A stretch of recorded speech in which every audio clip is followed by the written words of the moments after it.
Hello and welcome to Science in 5. I'm Vismita Gupta-Smith and these are WHO's Conversations in Science.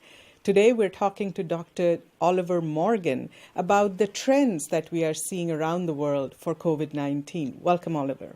Thank you very much, Vismita. It's a pleasure to be with you. Oliver, what is the data and science telling us about COVID-19 transmission and the picture around the world? Well, Vismita, we're seeing quite a concerning picture.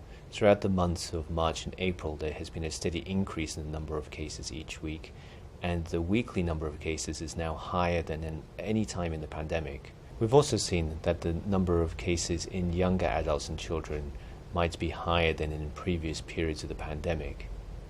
We think overall the increase in cases and the higher number of cases in younger people is due to three factors.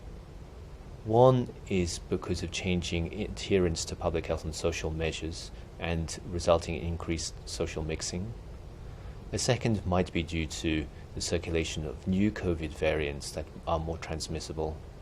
And the third is because of uneven or unequal distributions of vaccines. On vaccines, Oliver, could you please give us what is the picture that's emerging as more and more countries are vaccinating? What is data telling us? Well, we have good information from scientific studies that individuals who receive a COVID-19 vaccine are at a lower risk of severe disease or death. We've also seen that several populations that have achieved high vaccination coverage, often in older age groups, have seen reduced transmission in those age groups. However, not all populations have been able to achieve high vaccination coverage, and we still see circulation of COVID-19 in all age groups, and especially in the younger age groups who are not vaccinated.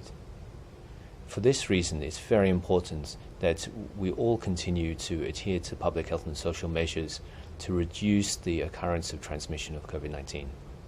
So, Oliver, based on the trends that you described and the picture that you just painted, what is the way forward for us in this pandemic?